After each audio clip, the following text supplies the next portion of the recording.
You know, Alex, people see these glossy photos of 3D prints online and they think the machine just spits out perfection, like it's a Star Trek replicator that hums for a second and then hands you a finished product and a cup of Earl Grey. Is that not how it works? Because I'm looking at you right now, and you look like a Victorian clockmaker performing surgery on a plastic porcupine. That's the reality they don't show you in the highlights. This porcupine is actually a manifold for a custom intake. And right now, these support structures are holding on to the main body like a nervous toddler on the first day of school.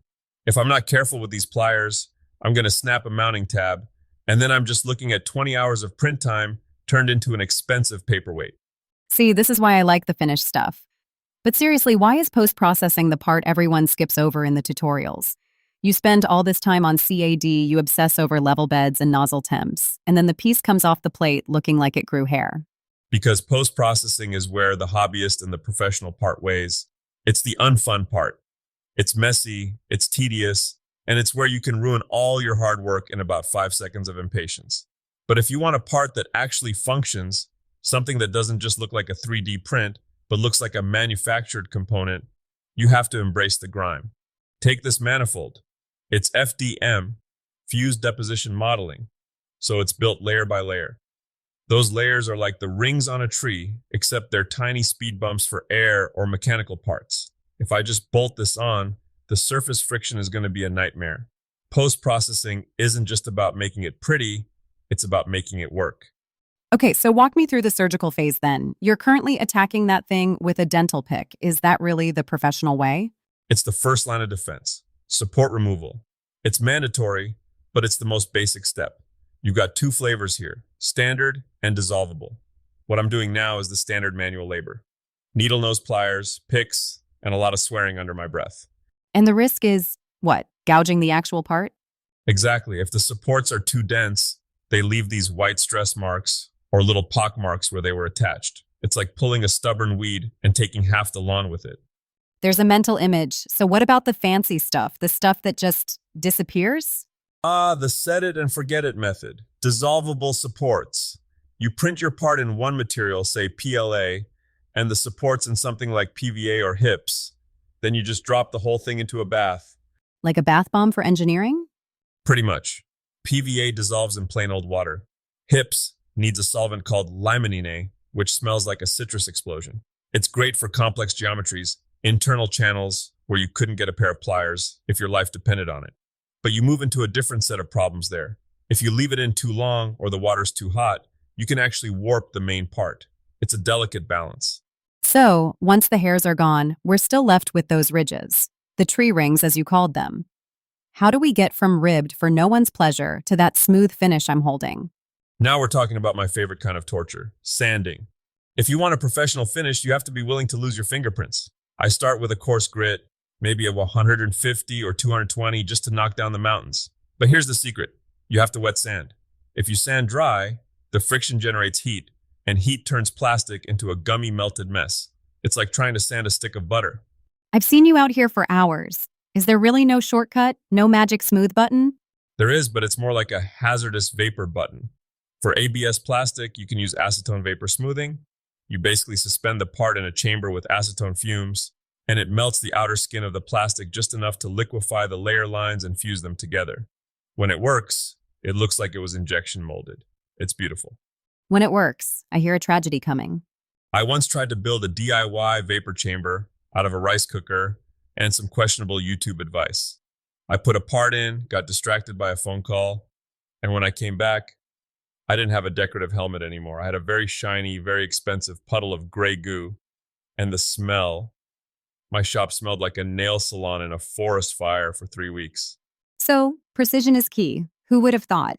And then there's the powder side of the house, SLS and MJF. These don't use supports because the powder bed holds the part up while it's being printed.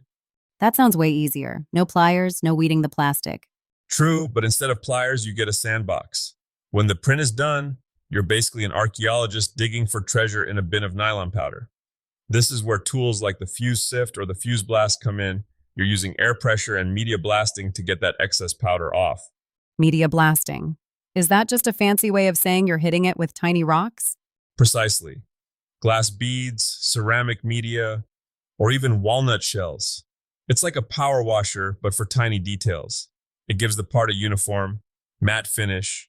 If you want it even smoother, you throw it in a vibratory tumbler. It's a big tub of abrasive triangles that shakes the part for 6 hours. It's basically a spa day for your hardware. It sounds like a lot of equipment just to make something look normal.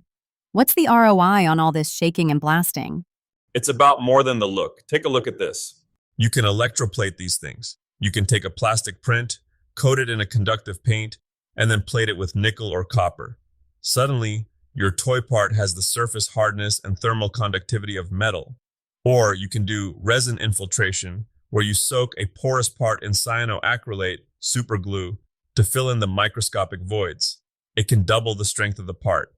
Okay, so it's not just vanity. You're actually changing the mechanical properties. You're making the part pro from the inside out. Exactly. A professional result isn't just about surviving a 20-point inspection. It's about ensuring the part doesn't fail under load or that it meets ISO standards for surface texture. In industries like aerospace or medical, if your surface roughness is off by a few microns, that part is scrap. So, for the guy in his garage, not the guy making heart valves, but the guy making, say, a custom car dash, what's the one thing he shouldn't skimp on? Patience and a good primer. Everyone wants to jump straight to the color, but the magic happens in the gap filling. You use a high build primer or even an epoxy coating like XTC 3D. It fills the valleys so you don't have to sand the peaks down to nothing. It's the difference between a paint job that looks like it belongs on a Ferrari and one that looks like it was done with a Sharpie and a prayer. A Sharpie and a prayer. I think I've seen that build on Reddit. We've all been there. My first pro project was a replica of an old camera housing. I thought I could just spray paint right over the layer lines. I put on about 8 coats of paint, thinking it would fill in. All I ended up with was a very thick, very lumpy camera that never quite dried. It felt like a gummy bear for 6 months. I eventually had to toss it and start over. So the lesson is, don't try to hide the mistakes with paint. Exactly. Fix the surface first. The post-processing is the foundation. If the foundation is shaky, the whole house is going to tilt. It sounds like post-processing is really about respect. Respecting the work you did to design the part and respecting the material enough to see it through to the end. That's a good way to put it. You're taking something that the machine made and you're turning it into something that you made. The printer does the heavy lifting, but the craftsman provides the soul. It's that final 10% of the work that provides 90% of the value. I think I'm going to go home and sand that lumpy coaster I made last week. Bring a bucket of water and some 400 grit. Your knuckles will thank me later. No promises on the fingerprints, though. No one needs all 10 anyway. Fair point. So what's the big takeaway for our listeners today, Tiger? Don't look at post-processing as a chore you have to get through before the project is done. Look at it as the actual manufacturing phase. Whether you're snaring supports with a pair of pliers or tumbling a nylon gear in a bed of ceramic, that's where the quality happens. A 3D printer gives you a shape. Post-processing gives you a tool.